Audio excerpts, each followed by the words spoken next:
Labdien, darbie skatītāji un semināru dalībnieki! Esat aicināti piedalīties webinārā Latvijas Nacionālās projektu vadīšanas asociācijas diskusijā, kas ir projektu vadība. Šodien mums ir diskusiju dalībnieki, 3 gabali pieaicināti. Sāksim no šī gala. Jānis Paksis, LMPVA valdes priekšsēdētājs. Labdien. Taķena Hrističa, Latvijas valsts meži, IT vadītāja.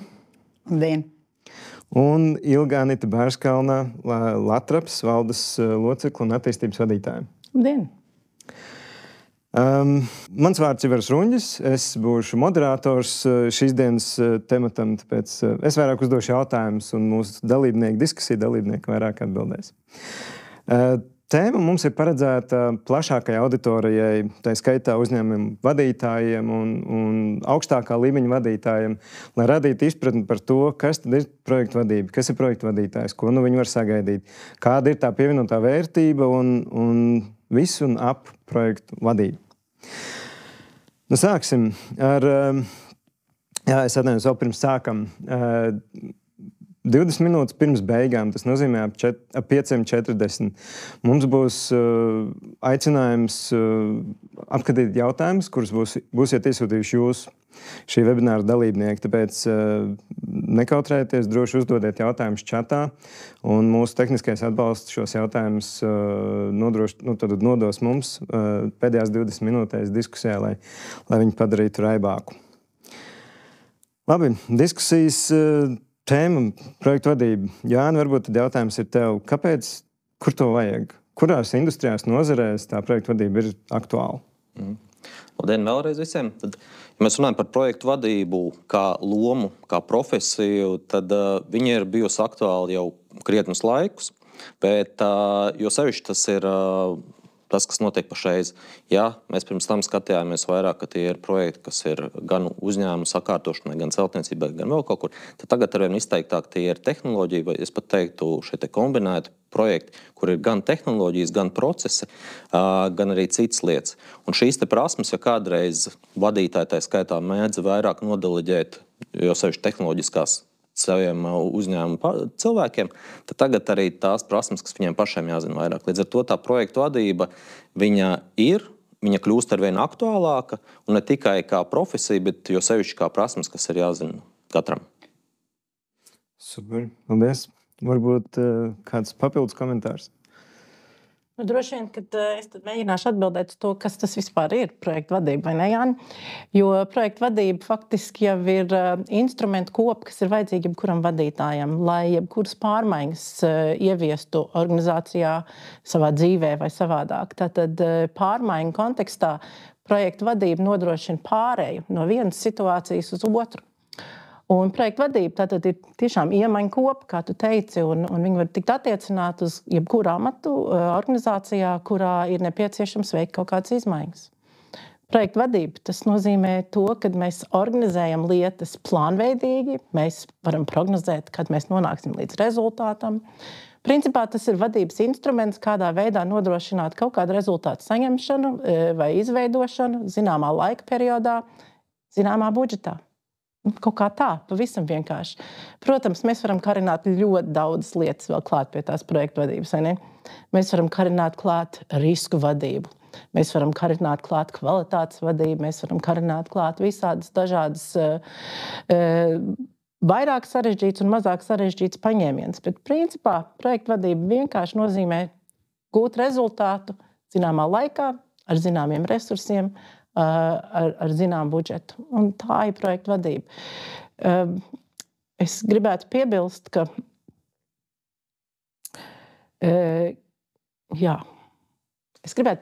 Taķena noteikti man papildinās.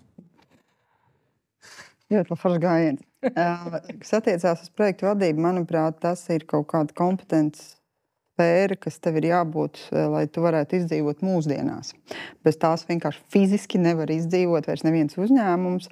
Un, ja mēs atskatāmies uz jebkuru uzņēmumu, mainās ļoti strauji. Tā kā pateic par tehnoloģijām, tad tehnoloģijas ir tas, kas veicina to ātro nomaiņu. Tehnoloģijā gads jau ir vecs.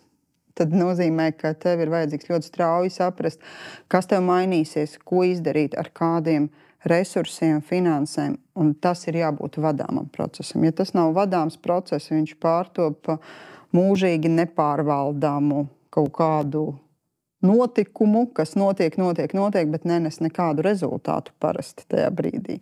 Un tas ir tas risks, ja tev nav projektu vadības. Droši vien, kad vēl papildināt tevi, arvien vairāk mūsdienās, Jānis jau arī to pieminēja, mēs runājam nevis par vienas konkrētas šauras sfēras projektu vadīšanu, bet projektu vadība tīpaši ir starpfunkcionāla. Mūsdienās nekas nenotiek jebkurā organizācijā bez tā, ka mēs neesam iesaistījuši gan mārketingu, gan pārdošanu, gan tehnoloģijas, IT jomu, gan arī jebkuru citu no mūsu biznesa funkcijām. Un, man liekas, arvien biežāk mēs redzam, ka projektu vadība tā ir šī starpfunkcionālā vai starpstruktūrvienību koordinēšana, lai mēs nonāktu līdz koordinētam darba rezultātam. Mēs katrs varam būt eksperti savā jomā, bet bez projektu vadītājiem mēs nespējam koordinēt šīs lietas starp šīm struktūrvienībām, starp šīm funkcijām, starp šīm dažādajām jomām, kurā uzņēmums strādā. Taķen, tādā gadījumā vai būtu pareizi teikt, ka projektu vadītājiem būtu jābūt katrā uzņēmumā? Tādam atsevišķam, noteiktam cilvēkam, kurš to tik dara, kā vada projekts? Ja vairāk mainās uzņēmums, ja vairāk vajadzīgs projektu vadītājs, bet vai ir jābūt tieši amatam, var pastrīdēties un var padiskutēt. Lieliem uzņēmumiem tas noteikti vajadzīgs, bet vai mazais uzņēmums var atļauties ar projektu vadītāju? Tas ir jautājums diezgan aktuāls, un bieži vien tas ir ne tikai amats, bet kolēģi ar konkrētu kompetenci mazā uzņēmumā, kas spēj organizēt, kas spēj plānot, kas spēj komunicēt, kas spēj motivēt savu komandu sasniegt noteikti mērķus. Un tajā brīdī, kad viņam ir visas šīs kompetences piemītošas, viņš jau neatšķirās no projektu vadītāja. Viņš jau tāpatās pilda plānošanu, izpildes kontroli, budžeta kontroli, komunikāciju. Iespējams arī, ko Ilga teica, riska vadību un kvalitātes vadību, ja tāda ir nepieciešama. Bet lielos uzņēmumos, kam tas ir liels skaits ar struktūrām un funkcijām un vispārējo, laikam, ka jā, projektu vadītājs ir vajadzīgs. Viņš var saukties dažādi, bet zem tiem amatiem bieži vien tās vajadzīgas kompetences, un faktiski viņš pilda projektu vadītāju amatu. Okay. Ko darīt tam mazajam? Pieņemsim, mums ir uzņēmums 10 darbinieki. Tur pilnīgi nereāli tagad nolikt atsevišķu projektu vadītāju, iedot viņam sakarīgu algu atalgojumu, lai viņš būtu motivēts iet tur, virzīt un motivēt vispārējos. Ko tur? Var apvienot vairākus amatus, un tas būs izaicinājums mācīt, bet celt viņa kompetenci tajā jautājumā. Ja tas pats vadītājs, kā iepriekš teica, arī vadītāji ir tie paši projektu vadītāji dažādos lomās. Celt kompetenci, var īrēt pakalpojumu, var mēģināt rast uz dažu slodzi. Varianti jau ir daudz, jautājums ir, ko tas uzņēmums ir, bet vienmēr attīstīt projektu vadītāju kompetenci sev iekšējos cilvēkos ir daudz lielāka atdeve, jo tam cilvēkam sāp sirds par savu uzņēmumu. Viņam ir lielāka tā vēlme sasniegt to mērķi. Un nav obligāti pateikt, tu esi projektu vadītājs pēc amata. Ir svarīgi pateikt, ka tev ir tās kompetences un tu to spēj izdarīt un izdalīt viņam laiku tam.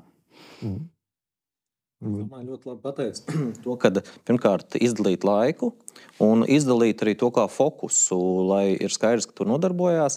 Vēl viena lieta, kas man patīk, ko atzīmēja, kad tomēr uzņēmumā ir skaidrs, vai vismaz var identificēt tās lomas, kurā šī izmaiņas ir izteiktākas, kur var saprot, ka šīs izmaiņas būs biežāk, vai viņas jāpārvalda labāk. Līdz ar to var sākt kaut vai ar šiem cilvēkiem, un tad jau apzināti veidot viņu kompetenču pieaugumu. Un to kompetenču pieaugumu katrs uzņēmums var organizēt pats, bet var piesaistīt arī ekspertus, gan projektu vadības kompetenci izaugsmai, kaut vai paņemt uz kādu laiku no malas, paskatīties, kā strādā profesionāļi, noēnot, vai arī iet jau uz apmācībām un mācīt jau to, kā kompetences, kuras pēc tam nodara profesionālā darbā.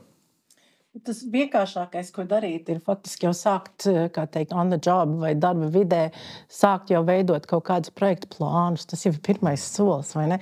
Un tas nav nekas sarežģīts. Rīcības plāns, ko tas nozīmē? Ļoti vienkārši. Tas nozīmē Excel tabuliņā salikt uzdevumu, atbildīgo un termiņu. Ļoti vienkāršas lietas, rīcības plāns, bet tas jau ir pamats projektu vadībai, jo tad mēs varam jau noteikt, ar to mēs rēķinamies. Es savā struktūra vienībā izdarīšu to, mani kolēģi izdarīs to, cits kolēģis izdarīs to, un mēs zinām, kurā laikā un kurā periodā tas notiks. Tas jau vienam mazam uzņēmumam var būt milzīgs pirmais solis. Ir vienkārši salikt Excel tabuliņu, atbildīgais un izpildes termiņi, ar kuriem mēs rēķinamies. Tas jau ir iedīglis projektu vadībai. Viens ir plāns, un tad arī tomēr sākt jau šo koordināciju savā starpā. Tādu, kas parāda veidot šīs ceremonijas, vai tas ir nedēļas vai dienas griezumā. Bet pa lielam, ka mēs zinām, ko daru es, ko dara mani kolēģi, un mums ir saskaņa par to, un tas jau veid kaut kādi šie pirmie soļi, viņi jau palīdzēs. Arī tajā brīdī ir svarīgi, ka tam cilvēkam ir iedots pilnvaras vadīt šo te komandu vai resursus, kas viņa nav pilnvaras, viņš arī nevarēs to izdarīt. Viņš arī nevarēs kļūt par pilnvērtīgu vadītāju, projektu vadītāju šajā jautājumā. Jo plānu viņš var sastādīt tikai tad, kad viņam ir pilnvara realizēt šo te mērķi, resursus un finanses. Ja mēs mēģinām ilgi varbūt jautājums tev noformulēt, kas tad ir tas galvenais pienākums? Ko mēs gaidām no tā projekta vadītāja? Kas viņam būtu jādara vai varbūt kas viņam nebūtu jādara? Viņam par katru cenu jāpanāk rezultāts. Tas ir tas, kas viņam ir jādara.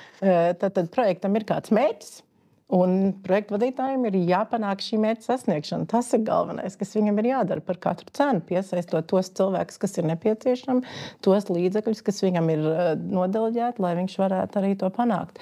Ja mēs runājam par kompetenču kopu, kas ir vajadzīgs projektu vadītājiem, mēs varam runāt, protams, par tādām ļoti tehniskajām lietām, par budžeta veidošanu, par dažādu veidu grafiku veidošanu un plānu veidošanu, bet, manuprāt, pats svarīgākais mūsdienās nav šīs lietas, bet pats svarīgākais ir tieši šī koordinējošā, komunikatīvā funkcija atgādināt. Diemžēl kādreiz ar pātagumu, meklējot arī pīrāgu iespējas, bet motivēt, iedrošināt, mudināt, skubināt, atgādināt, koordinēt un vajadzības gadījumā eskalēt. Tātad, ja ir kādas problēmas vai šķēršļi, tad pateikt, klau, mums ir jāatrisina šis, vai mēs varam to izdarīt projektu komandā ar mūsu esošajām pilnvarām, vai tomēr man ir jāiet pie mana augstāk stāvošā vadītāja, ja tāds ir, vai pie man īpašnieki, ja es esmu jau mazas organizācijas priekšgalā, un kā mēs varam to risināt. Bet es teiktu, ka galvenā primārā lieta ir šī te koordinējošā komunikatīvā funkcija projektu vadītājiem.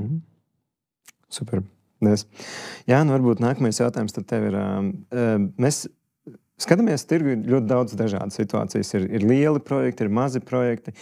Kā saprast, kurš var spēt vai ir spējīgs vadīt lielo, sarežģīto projektu un kuram tad var uzticēt tikai to mazo? Kāda ir tie nosacījumi? Tie nosacījumi patiesībā ir salīdzinoši vienkārši. Jo sarežģītāks uzdevums, jo sarežģītāks projekts, jo kompetentāku, pieredzējušāku jums vajag vai projektu vai programmu vadītāju, kurš spēj šīs izmaiņas novadīt. Tas, ko dažreiz varbūt nevajadzētu pārvērtēt, likt sarežģītos uzdevumos jaunu cilvēku, kuram ir entuziasms, kas, protams, ir ļoti labi, bet tad vajag arī atbalstu no pieredzējušiem cilvēkiem, lai palīdzētu to realizēt. Jo, pie kāds var novest pie projektu vidū, jūs vienkārši saprotat, ka jā, bija entuziasmi, bija vēlēšanās, bet tieši nebija kaut kāda šīs iemaņas tur koordinēt, saprast, ieraudzīt, kaut vai no pieredzes saprast, kas būtu bijis pareizāks šajās situācijās. Un līdz ar to kaut kādu projektu var neizdoties. Tāpēc, ja tā vienkāršoti, ir pat tiem, kad ļoti interesē ir atsevišķs matricis, kur var pastīties, cik tad ir man sarežģīts projekts un kādas kompetences projektu vadītāji man attiecīgi vajag. Bet, protams, katrs izvērtējot pēc savas sarežģītības, bet lieciet tos cilvēkus, kam jūs ticat, ka viņi varēs izdarīt to, kas jāizdara. Kuram ir tā atbildība? Kurš tad uzdod to projektu un projektu vadītājiem? Kuram jāizvērtē atbilstība? Protams, atkarīgs no organizācijas lieluma sarežģītības. Mazos uzņēmumos tas ir vadītājs vai vismaz tas cilvēks, kuram šī funkcija ir nodota. Lielākos jau tās struktūras ir izteiktākas, kad ir portfeļu vadītāji, ir projektu portfeļu vadītāji, un tad jau viņi skatās, cik pirmkārt man ir sarežģīts projekts, jo nevienmēr projekts ar lielāko budžetu būs tas sarežģītākais. Ja? Attiecīgi jāstāst viss tās kompleksitātes, kas tur parādās, un pēc tam jau ņemot vērā šo te pieejamos cilvēkus, attiecīgi izvēlēties tos, kurš būtu vislabākais konkrētā projekta vadībai. Drīkst, es varbūt papildus jautājumu uzdot.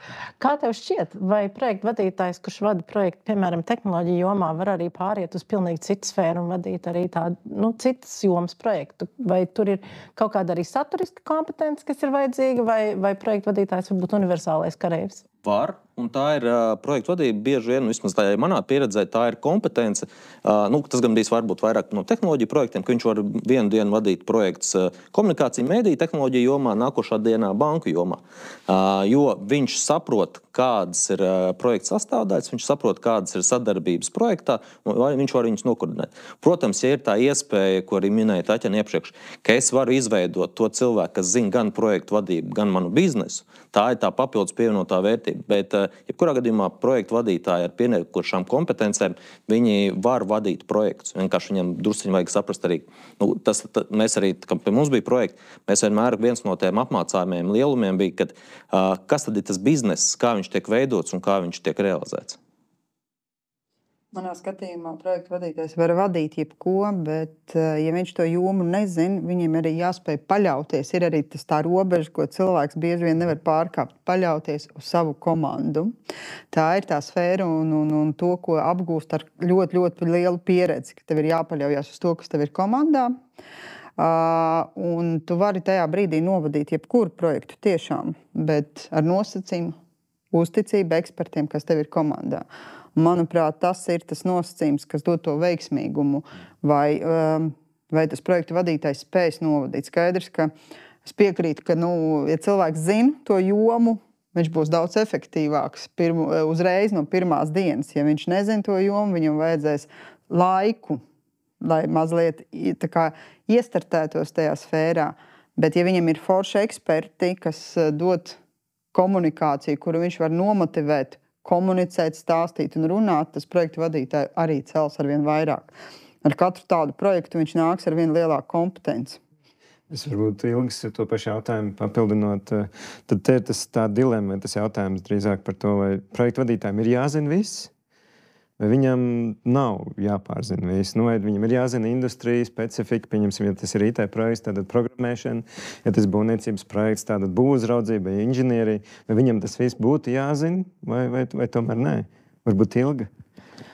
Es laikam neuzskatu, ka universālais kareivs ir īstais risinājums. Man liekas, daļai tas ir tieši šī iebraukšanas laika dēļ, daļai tas ir kolēģu savstarpējās cieņas un iegūtās autoritātes dēļ, jo projektvadītājiem ir jābūt autoritātei. Un ja viņš nezina šos pamata elementus, no kā sastāv šī joma, kurā viņš strādā, tad ir ļoti grūti to uzreiz paņemt un to iekarot un iecienīt jau skrejošajā projektā ļoti, ļoti sarežģīti.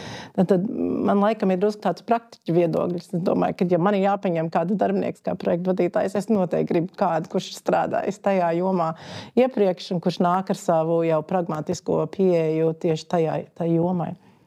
Bet ļoti interesanti tas, ko jūs teicāt par to uzticēšanos un par to, ka tev jāuzticās savai komandai. Īstenībā tās ir iemaņas, kas ir vajadzīgas jebkuram vadītājam, ne tikai projektu vadītājiem. Un man liekas, ka mēs nonākam līdz tam, ka jebkura vidējā līmeņa vadītājiem, viņam ir jābūt projektu vadības instrumentiem savā ieroču arsenālā. Viņam ir jāmāk vadīt projekts, jebkuram vidējā līmeņa vadītājiem. Tāpēc, jo tās iemaņas ļoti līdzīgas. Projektu vadība vai cilvēku vadībā, protams, ir kaut kāds nianses, bet tas, ka tu māki mērķi nospraust, tu māki sadalīt uzdevumus, tu viņus māki deleģēt, tu māki kontrolēt, tu māki uzticēties. Šīs jau ir vispārīgās vadības iemaņas, kas ir vajadzīgas jebkuram projektu vadītājam. Lai oponēju ar tevi, es pieņemsim, tev ilgi kā var pateikt, tu, manuprāt, spēsi novadīt gan IT projektu, gan attīstības projektu, gan pasākumu organizēšanas projektu. Tāpēc šeit ir tomēr jēdziens par universālo karēvi daļēji, bet tu to darīsi vienmēr tu atlasīsi ļoti, ļoti detalizēt savu komandu. Jā. Tā ir tā, laikam, spēja, kas raksturo to universalitātes pazīmi, ka tev ir iespēja atlasīt to projektu komandu. Es drīzāk sameklēšu tās kompetences, kuras man pašam nav, tās zināšanas, kuras man pašam nav. Tas, starp citu, ir vēl viena būtiska māka. Mācēt saprast, kas man nav, lai to ieliktu savā komandā. Un, tas ir kā vadītāji, un jo sevišķi pieredzējuši projektu vadītāji spēj šo te atrast un identificēt, ko es pats nezinu. Jo tas ir viens no grūtākajiem momentiem, kā definēt to, ko es nezinu, kas man būtu nepieciešams. Bet tos, ko es redzēju arī veiksmīgiem, ka viņi spēj to nodefinēt, vai vismaz viņi kopā ar komandu spēj to saprast, un tad arī komandā vai ārpus komandas saprast, kas var šīs baltos punktus palīdzēt padarīt skaidrus.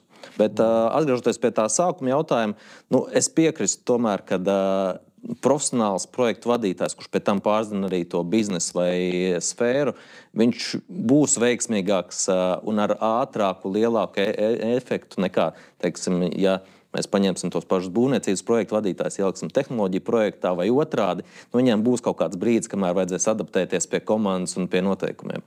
Atgriežoties pie tā iepriekšējā jautājuma, ko Ivars uzdeva, kas ir tās kompetences, kas ir vajadzīgas? Tātad komunikācija, koordinācija, nozares kompetences un emocionālā inteliģence. Tieši tā. Okay. Paņemsim no augstākiem plauktiņiem vienu jautājumu. Kā reiz jautājums no dalībniekiem, kas tika iesūtīts pirms webināra. Taķena, tev jautājums, vai ir nozīme tam, kāds certifikāts ir projektu vadītājiem? Es tev pretī gribētu pajautāt, vai nozīme, kāda man ir reliģija. Ja tas ir līdzīgi, tad projekta vadītāja certifikācija ir saistīta vairāk ar to sfēru, kur tas uzņēmums plāno to projektu vadītāju izmantot. Bet šajā brīdī ir tas dod iespēju apliecināt, ka tev ir tās zināšanas, kompetences un prasmes, vai PMP ir starptautiskas. Princ 2 ir vairāk ar valsts pārvaldēm un Eiropas Savienības pārvaldes iestādēm vairāk saistošs certifikāts. IPMA ir atkal vairāk tiešām izteikti kompetenci certifikāts. Un pirms lemj, ir mēdz, es zinu ļoti daudz cilvēkus, kam ir vairāki, un pie tam vēl visi 3 certifikāti ir uz rokas. Un tas ir sfēra, kas ir jāizlem atkarībā no tās darbības principa. Bet vai viņi pēc būtības ar kaut ko atšķirās?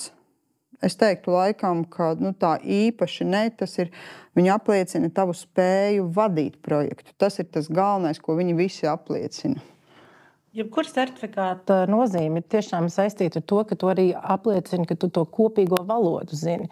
Tātad tu zini, kas ir tvērums, tu zini, kas ir Monte Carlo simulācija, tu zini, kas ir Gantt charts.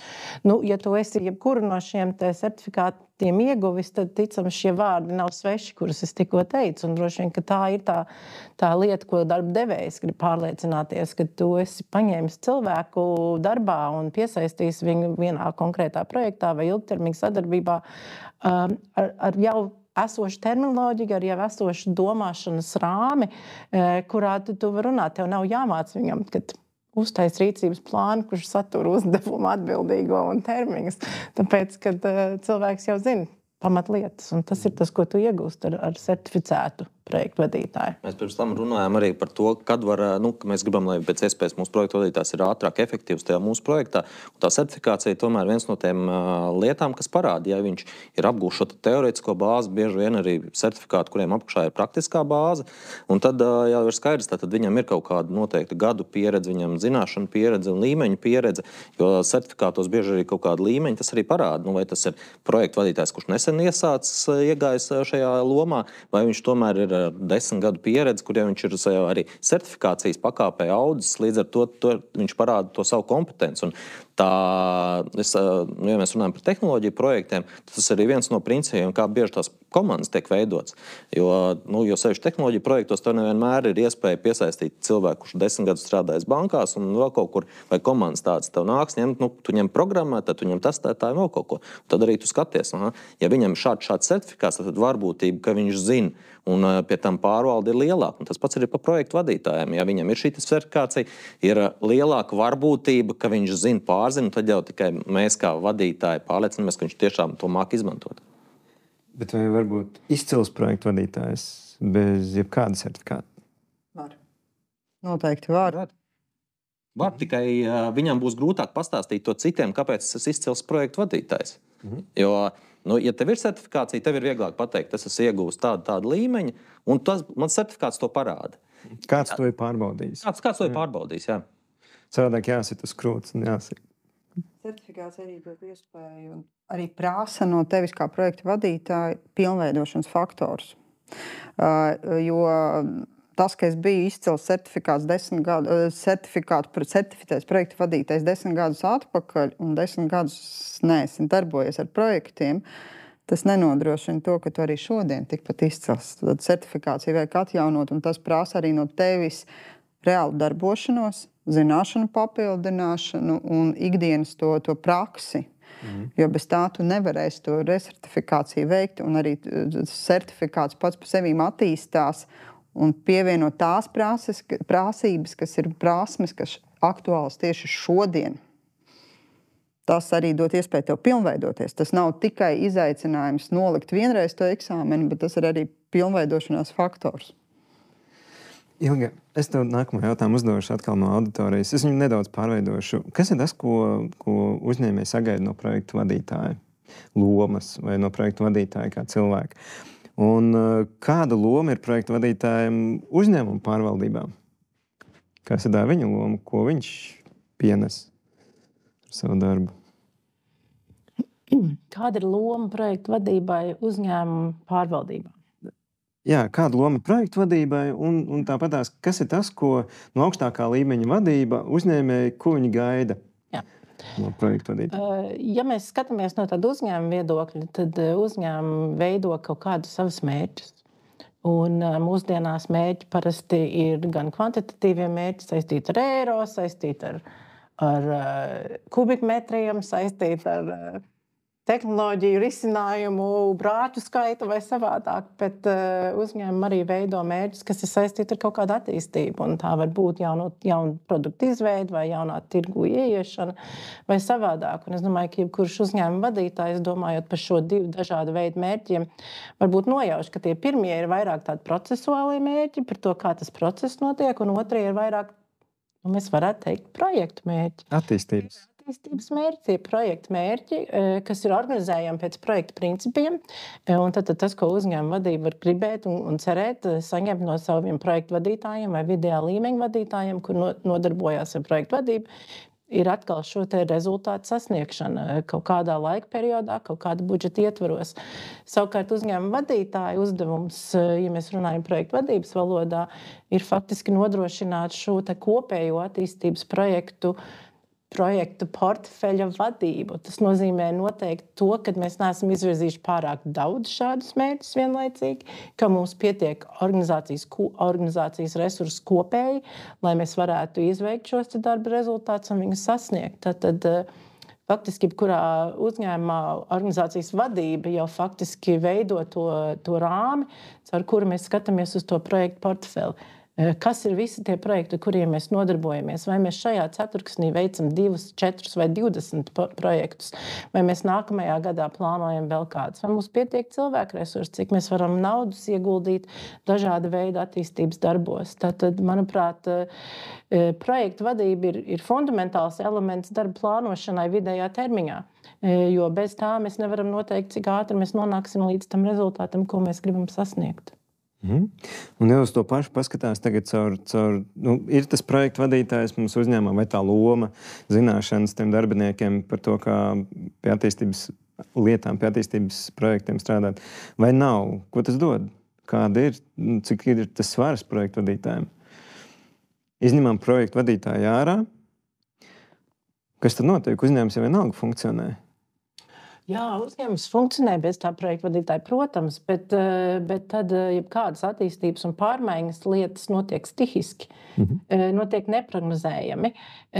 Jo, ja es kā vadītājs zinu, kad es, piemēram, gribu ieiet citā tirgū pēc gada, tad man ir jāveic darbības, lai es varu to rēķināties. Un ja es neieiešu pēc gada tajā tirgū, es būšu pazaudējis savas iespējas, es būšu pazaudējis potenciālus klientus, es būšu nepalielinājusi savu peļņu.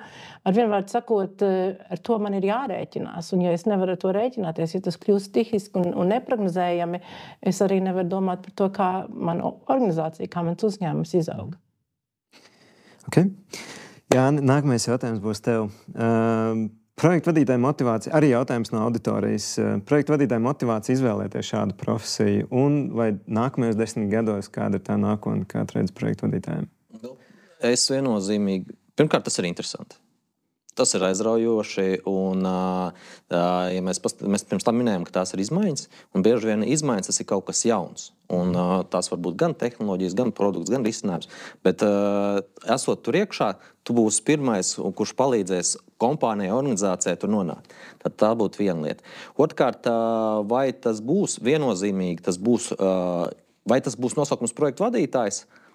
Iespējams, ka virkne organizāciju, jā, iespējams, ka dažās tas mainīsies. Manā pieredzē arī ir uzņēmumi, kuri pateikuši, mēs savā organizācijā projekts vairs nesaucam par projektiem, un mēs projektu vadītājus vispār nesaucam par projektu vadītājiem. Tur tiek izmantot citi nosaukumi, delivery leadi un citi, kas... Bet tas viņiem, ja pastāst, ko viņi tad dara, patiesībā viņi dara to pašu projektu vadītāju, nedaudz ar citiem nosaukumiem. Līdz ar to tās kompetences viņas būs, viņas paliks, viņas mainīsies, viņas iespējams, ka mainīsies nosaukumi. Jūs paskatieties arī tagad darba sludinājumus, jūs redzat, mēs meklējam tur squad leadu, lai kas tas būtu. Mēs meklējam tram leadu vai vēl kaut ko. Un ja cilvēks, kurš nav iekšā šajās metodoloģijās, viņš pat varbūt nelīdz galam saprot. Tie, kas saprot metodoloģijas, viņi saprot, tātad tas ir projektu vadītājs ar pieredzi vai projektu vadības iemaņām, bet kurš vairāk uz komandu orientēts. Ja? Tad līdz ar to tās iemaņas ir, viņas attīstās, viņas nedaudz mainās, bet es pat teiktu, tas vairāk ir uz tehnoloģiju projektu vadītājiem. Tehnoloģiju projektiem, tādos klasiskos projektos man gribas tomēr ticēt, ka tās būs projektu vadības iemaņas, būs skaidrs, kas tur vajadzīgs, un tad vienīgais nāk klāt šis te multidisciplinārās papildus iemaņas, kas palīdzēs jau darīt tos projektus vēl efektīvāk. Okay. Kādi citi viedokļi? Es piekrītu. Super. Okay. Labi, tad nākamais jautājums Taķen tev. Latvijā dzirdēti tādi projekti kā Eiropas Savienības struktūra fondu vai fondu projekti un citi projekti. Vai ir kāda atšķirība starp Eiropas struktūra fondiem un biznesa projektiem? Manā skatījumā, ka nav. Kuram projektam arī šiem ir mērķis, kas tev ir jāsasniedz, tev ir šaurs budžets. Iespējams, vairāk ir papīra darba, ar ko tev ir jārēķinās kā projektu vadītājiem, kas tā kā jāveido tā kā atskaites un viss pārējais, bet tas ir tāds pats bieži vien. Ne visi pat Eiropas projekti, ka mēs parasti esam emocionāli uzskatām, ka Eiropas projekts ir liels. Arī Eiropas projekti mēdz būt arī nelieli projekti, un ar ko viņi neatšķirās. Projekts ir projekts, viņam ir mērķis. Mēs konkrēti ejam uz to mērķi, un tas ir tas, laikam, kas ļoti interesants ir. Eiropas projekti varbūt vairāk ir tādi ar iespēju inovēt, ar iespēju kaut ko ieviest jaunāku un savādāku. Jo, ja mēs skatāmies uz biznesa procesiem, tad tur gribās jau gatavu risinājumu. Ilga man laikam piekritīs, ka mēs esam no tiem, kas gribam gatavu risinājumu, lai ātrāk iegūtu to rezultātu. Savukārt Eiropas projekti dot iespēju arī veidot inovācijas, veidot tās sfēras, kas ir vēl neizpētītas, vai veikt izpēti. Tā varbūt ir atšķirība. Es varu piekrist par to, ka tas ir daudz papīra darbs. Tas noteikti ir daudz papīra darbs. Un kurš ir strādājis arī ar kādu pakalpojumu sniedzēju, kurš raksta Eiropas projektus, zina, kad šāda veida individi gan strādā kā projektu vadītāji, bet vēl jau vairāk kā projektu administratori un palīdz ar visiem tiem dokumentiem, kas tur ir vajadzīgi. Bet bet tas jau nav slikti. Tas ir vienkārši līdzfinansējuma, tā ir samaksa par līdzfinansējumu, bet tu var tikai un vienīgi piekrist projekta plāns, projekta mērķi, projekta outcome, projekta rezultāti, ko tu gribi sasniegt. Nav svarīgi, vai tas ir biznesa projekts vai Eiropas projekts. Jautājums ir tikai par finansējumu avotu. Okay. Ilgita, tev nākamais jautājums. Ir dzirdēti tādi termini vai vārdu salikumi kā pasūtītāja projekta vadītājs un izpildītāja projekta vadītājs. Kāpēc un ko tas nozīmē? Jā, es zinu, ka manā organizācijā arī mums ir šāda veida sadalījumi. Tāpēc, kad vienā pusē ir pasūtītājs, kuram ir jākoordinē savi cilvēki un jānodrošina atbildes uz dažādu veidu jautājumiem un jāveic kaut kādi priekšdarbi, lai mēs varētu nodot uz ārpus arī pasūtījumu izpildi. Un tad pakalpojums sniedzējs koordinē savus resursus un organizē savas lietas. Un tas, ko mēs esam, piemēram, izdarījuši, mums ir tieši šāds te modelis, nevienā projektā vien, bet mēs esam vairums gadījumu noteikti, kurš ir tas vadošais projekta vadītājs. Ar vienmēr sakot, viens vairāk koordinē tādu iekšēju un otrs ārējus resursus, bet tad mēs nodrošinam, kad ir viens kopīgs plāns un viena kopīga sapulču vadības kultūra, viena kopīga pieeja kaut kādu sanāksmju piezīmi veidošanā, koordinēšanā. Un arī tad nosakam kopīgo eskalācijas procesu, jo tā partnerība viņa veidojās ar to, ka katra puse organizē savus cilvēku resursus, bet ir ļoti svarīgi, ka vismaz mūsu gadījumā, ka mēs nosakam to vienu galveno atbildīgo, kurš nodrošina tā projekta virzību tālāk uz priekšu. Paldies. Un kā reiz mēs lielāko vairumu izvēlamies ārējo projektu vadītāju kā virsvadītāju mūsu darbiem, kas varētu būt neparasti. Kāpēc? Kāpēc neparasti? Tāpēc, kad ja mēs paskatāmies uz tām proporcijām, kādas mums ir ar projektu vadītājiem, iepratī mūsu ārējiem pakalpojumu sniedzējiem un viņu resursiem, tad mēs esam ļoti proporcionāli, ļoti lielu proporciju liekam uz āru. Mums gandrīz viss mūsu projektu vadība, izstrāde un tam līdzīgas lietas ir outsourcētas. Tāpēc mēs izvēlamies projektu vadību arī outsourcēt. Manā pieredzē tas ir bijis arī zināmā mērā cilvēku fokusam, lai komandas dalībnieki var fokusēties uz viņu tiešajiem amata pienākumiem, lai ko viņi dara. Lai nav tā, ka viņiem nāks veikt šīs papildus funkcijas, kas novirz viņus no viņu tiešā darba uzdevuma.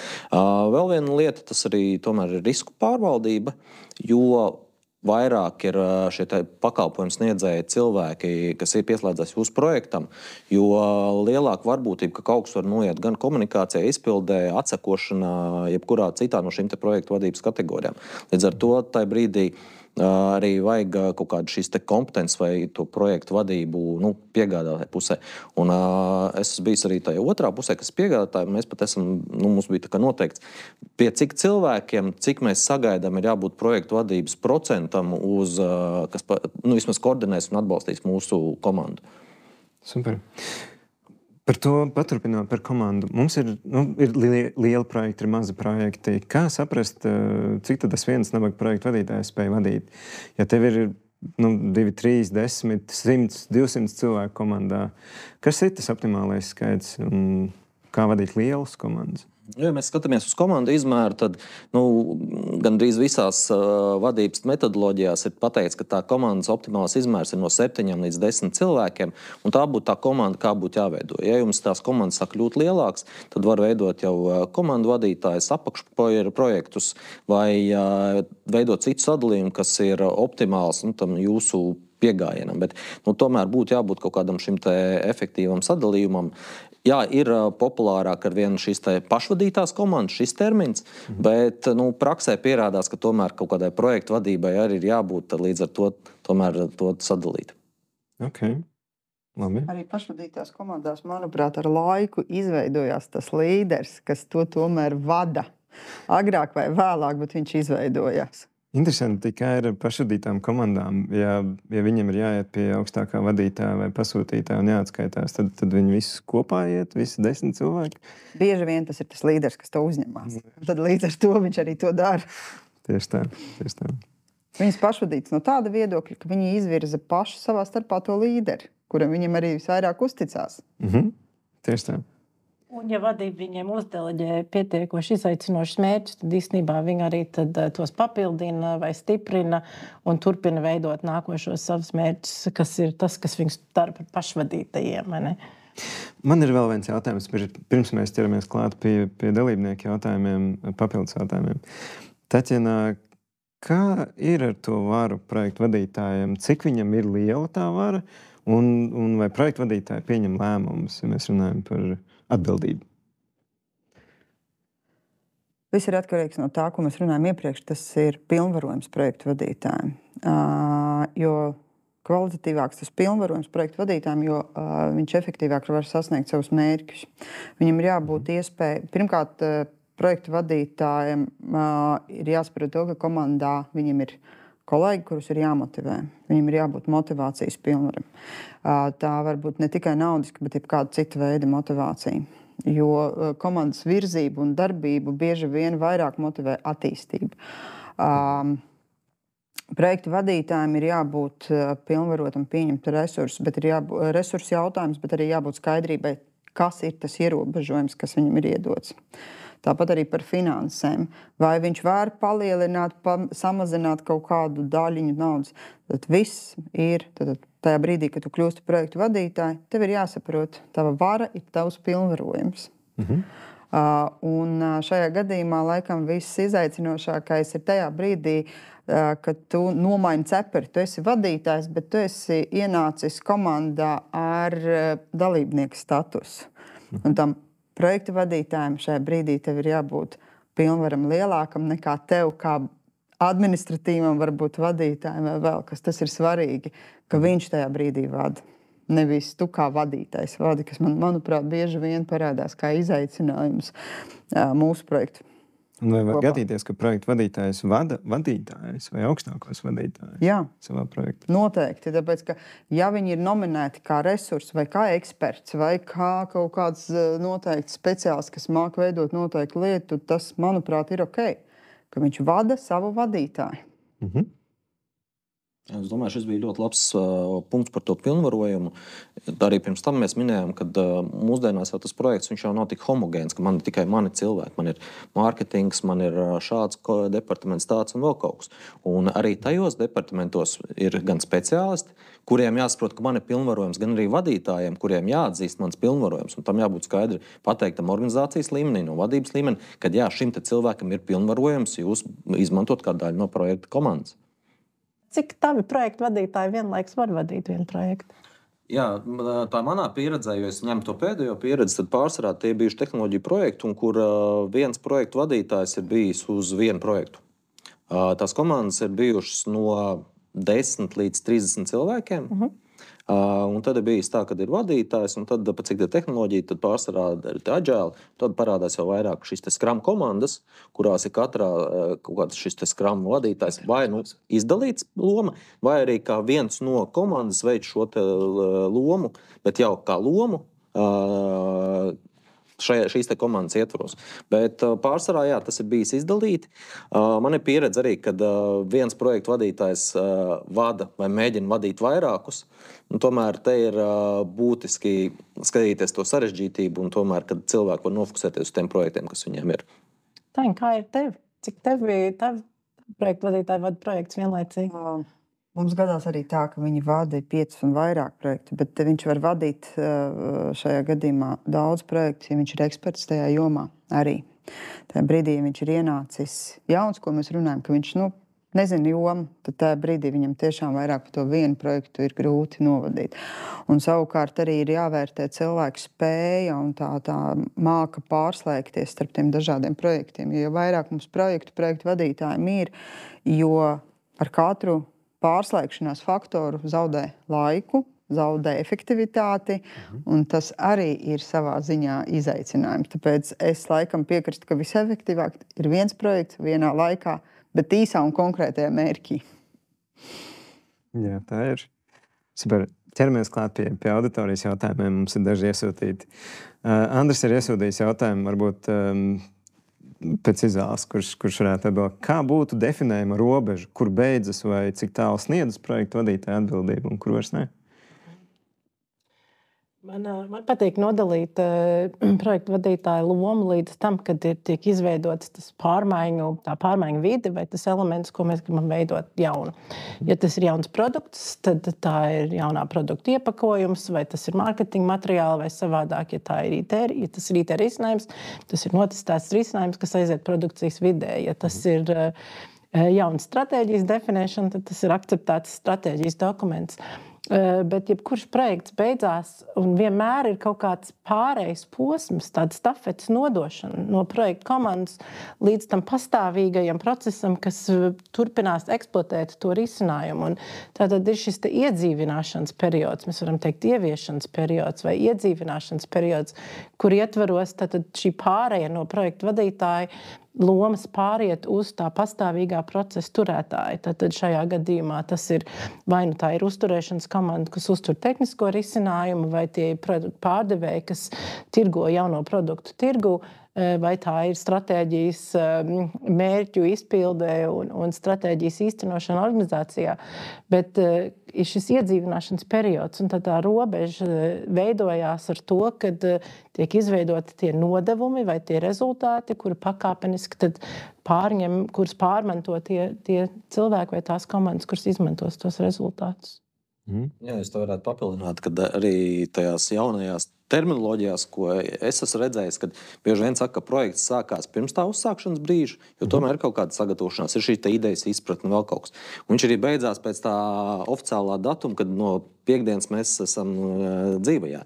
Bet ir kaut kāda šī pēcieviešana. Bet tas, kas ir tomēr būtiski, kad arī priekš projektu vadītāji ir skaidrs, kad es uzsāku un kad es pabeidzu, lai tas nekļūst par mūžīgu manu atbildību būt tur klāt un visu pieskatīt. Tas tomēr arī jānodefinē šīs te abas puses.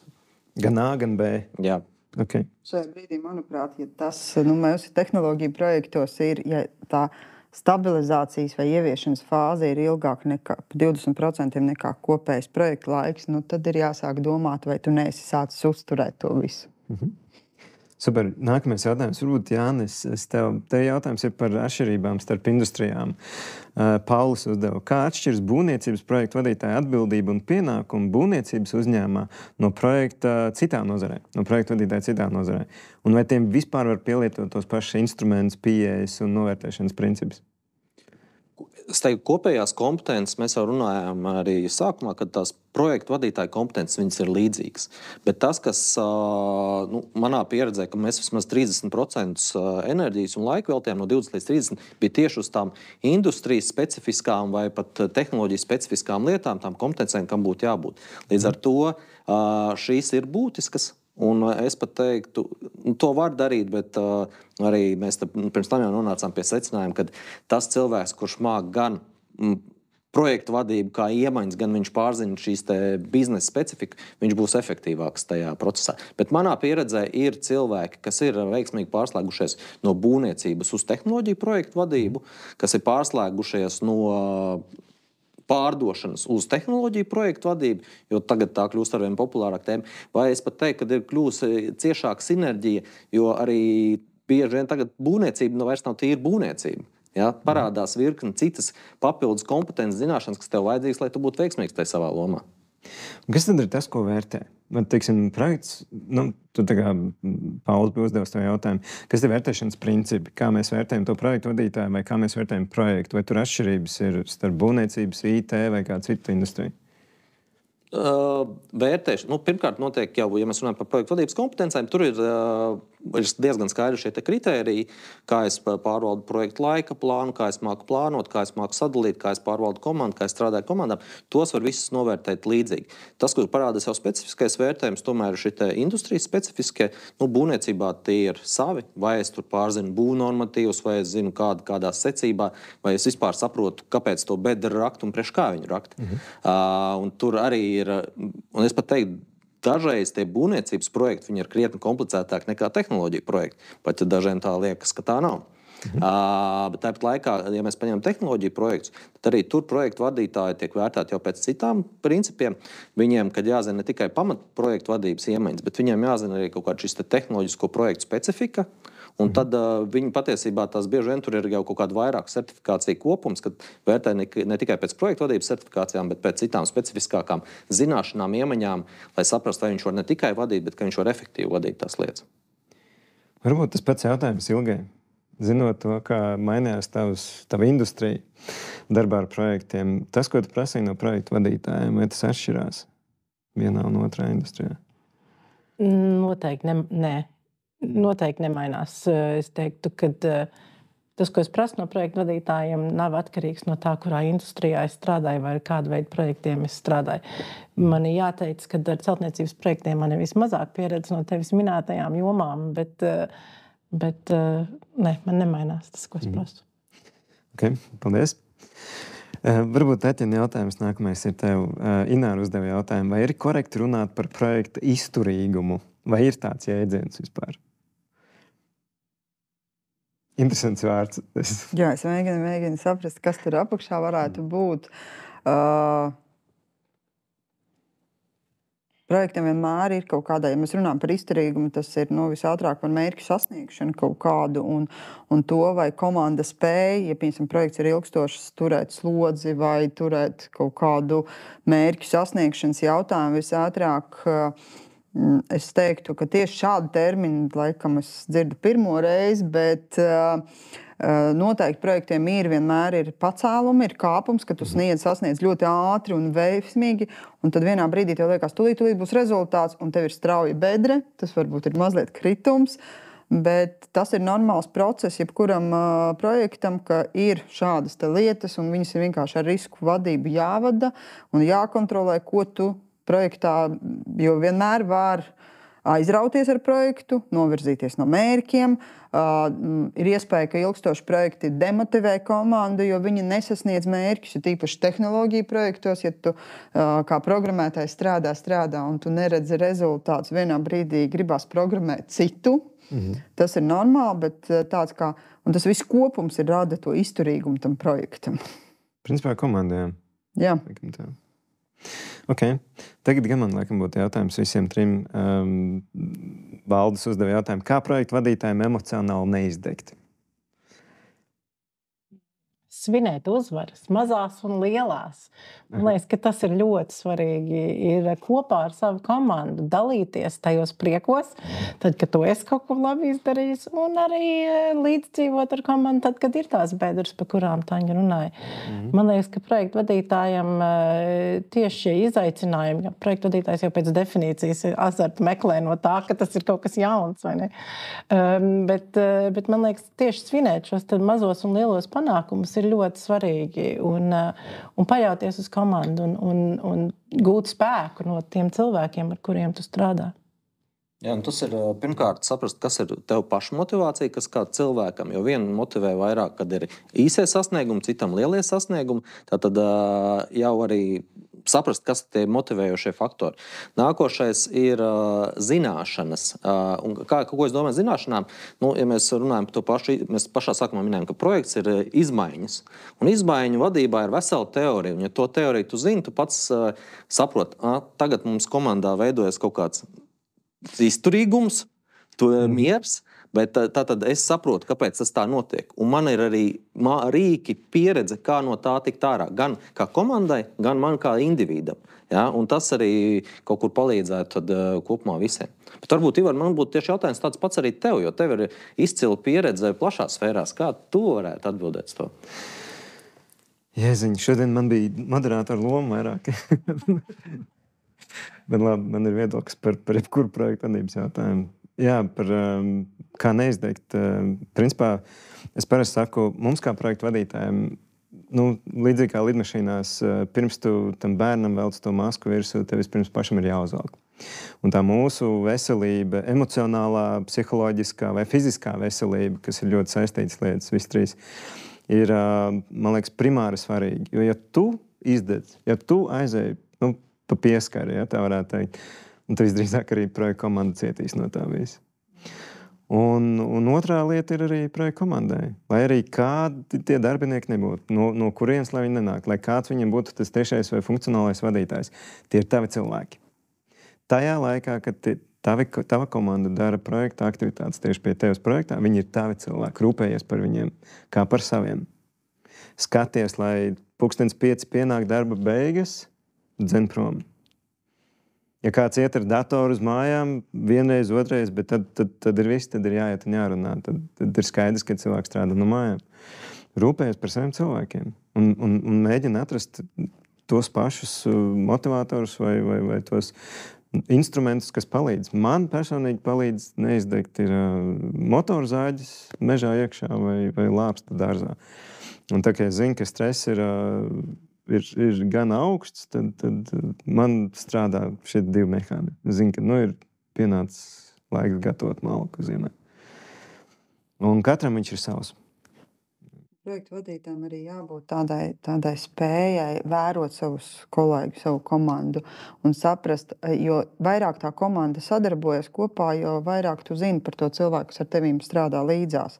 Un tu jūti, ka šis ir jau pazīme, viņš sāk izdegt un jāsāk viņam atbalstīt. Tas nozīmē jāparunā lieko reizi, jāvelta viņam laiks sarunai, jautājumiem un jautājumiem nevis formālais, kā tev iet, bet kā es tev varu palīdzēt šajā gadījumā. Un tas varētu būt arī tas, kas motivē arī visu komandu. Ja viņi jūtās viens par otru atbildīgi, viņi tad arī vairāk dod tev kā projektu vadītājiem.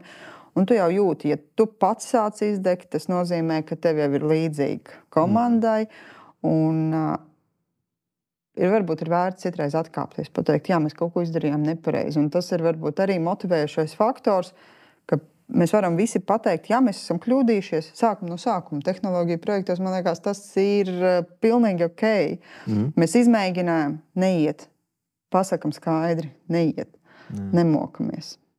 Jā, tad bija tas vēl viens piemērs. Vismaz tehnoloģiju projektos arvien vairāk mēģina sadalīt mazākās nogriežņos, un kur to šo sasniegumu tu ieraugi ātrāk. Ja, un tad tos motivāciju tu iegūst regulārāk. Ok, mums ir 2 minūtes līdz beigām, un mums vēl ir 2 jautājumi. Viens no auditorijas. Kā atšķiras projektu vadītāja kompetences un izaicinājumi atkarībā no tā, vai viņš ir darbinieku tiešais vadītājs, viņam tieši pakļauta komanda, vai viņš darbojās matricā ar citu struktūriem darbiniekiem? Neapšaubām projektu vadītājs, kurš strādā matricā un nav tiešais vadītājs, ir ar lielāku izaicinājumu nekā varbūt administratīvais vadītājs. Tāpēc, kad ļoti viegli komandai pateikt, es nevaru darīt projekta darbus šobrīd, tāpēc, ka mans tiešais vadītājs man uzdeva kaut ko citu. Un šajā matricas struktūrā strādāt projekta vadītājiem prasa daudz lielākas ietekmes, iespējas, noteikti arī vienoties ar augstāk stāvošu vadību par to, kāda ir instrumenti, ko viņš var izmantot motivācijas nolūkos, jo noteikti tas ir liels izaicinājums. Tā ir spēja ietekmēt citus, aizraut citus un panākt to, ka jā, tev ir ikdienas darbi, bet šis projekts ir īstā lieta un meties iekšā. Labi, tad tā kā laiks iet uz beigām, man vēl pēdējais jautājums. Ieskicējot tēmu nākamajam webināram saistībā ar IT, vai projektu vadītājiem ir pietiekami daudz informācija tehnoloģija atbalsta rīku un tad tāds amizantais jautājums mākslīgais intelekts, viņš nāk iekšā. Vai gadījumā nebūs tā, kad mākslīgais intelekts aizstās projektu vadītāju?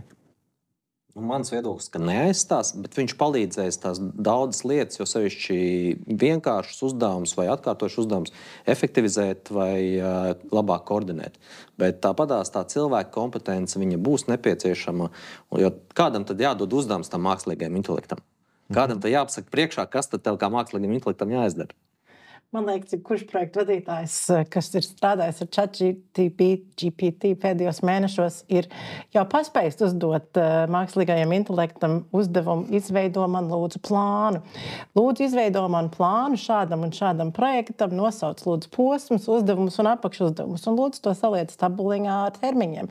Es zinu, ka es esmu to darījusi, bet mēs varam atzīties, jebkurš, kas esam to mēģinājuši, ka tas rezultāts jau nederēs, tāpēc, kad mēs jau strādājam ar cilvēkiem, nevis ar plāniem, mēs strādājam un vadam cilvēkus, nevis vadam plānus, un es varu tikai piekrist, ka aizvietot projektu vadītāju komunikāciju, koordināciju, motivāciju un emocionālo inteliģenci, to nevarēs izdarīt mākslīgais intelekts, bet Neviens mākslīgais intelekts nevarēs nomotivēt komandu. Lai kā un labi viņš nav mācīts, viņš tomēr nespēs nomotivēt komandu.